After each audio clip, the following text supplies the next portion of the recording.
Comparison between EFI and carburetor. During starting. When temperature is low. In the carburetor system, when the choke valve is set to fully closed.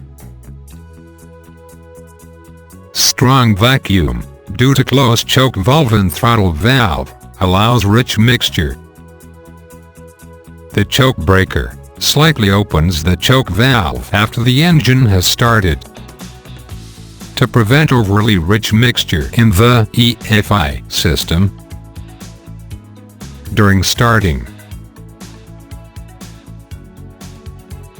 The engine ECU knows the engine is starting if the engine speed is 400 RPM or less. The water temperature sensor helps the ECU to determine the amount of fuel injection when starting. And if the coolant temperature is cold, injector will give more fuel. More fuel enriches the air-fuel mixture. Production of air-fuel mixture. Carburetor system at idling. Pressure changes around the slow port and idle ports at idle RPM. A change in pressure changes the intake air volume. Small amount of fuel is drawn into both ports during idling. Carburetor at normal operating range. At normal operating range, vacuuming the venturi determines the intake air volume. The amount of fuel drawn in the main nozzle is proportional to the vacuuming the venturi. EFI, production of air-fuel mixture. The flow meter measures the intake air volume. The ECU transmits signal to the injectors based on the intake air volume and engine RPM signals. The injector injects the proper amount of fuel into the intake ports of every cylinder. However, the fuel is already pressurized by the fuel pump. During acceleration, when the vehicle accelerates, the volume of air increases accordingly.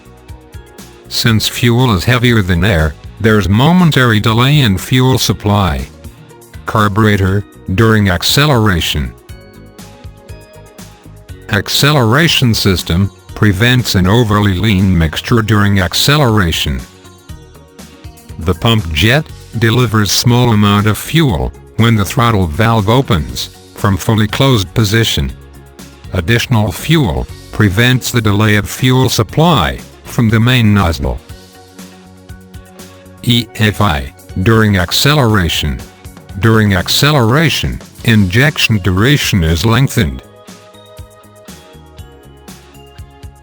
This allows the increase of fuel injection volume. The increase of fuel injection compensates the increase of intake air volume to prevent lean air-fuel mixture. The speed of change of the throttle valve opening decides the acceleration. Faster acceleration creates larger amount of fuel injection. During high power output, there is a large amount of intake air at heavy loads. When a vehicle is climbing or overtaking another car. During this period, all the intake air is not used during combustion. Therefore, increasing the amount of fuel is needed to increase the engine power.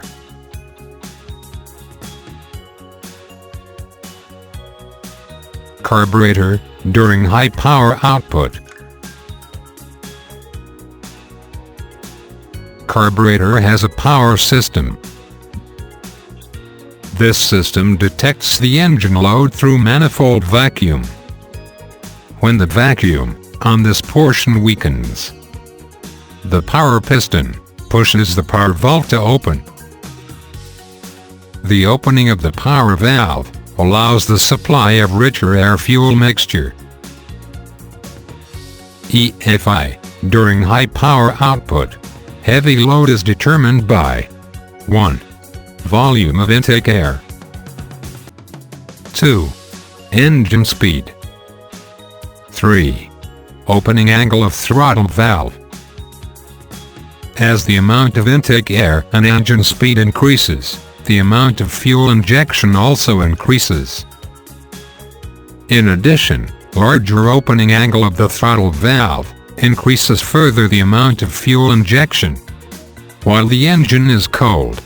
Because fuel vaporization is poor when the engine is cold, it is necessary to have a richer air-fuel mixture when starting the engine. The carburetor choke system performs this function. When the temperature is low, the choke valve can be closed manually or automatically to provide richer air-fuel mixture.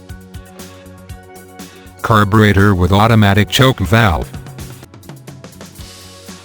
With automatic choke, it gradually opens the choke valve to return the air-fuel mixture to normal through the use of thermostatic coil. The water temperature sensor measures the coolant temperature. The water temperature sensor has a thermistor whose resistance changes greatly with variations in coolant temperature. Then, it sends the water temperature signal to the ECU. The ECU operates the injector to enrich the air-fuel mixture in accordance with water temperature signal. This brings us to the end of this topic.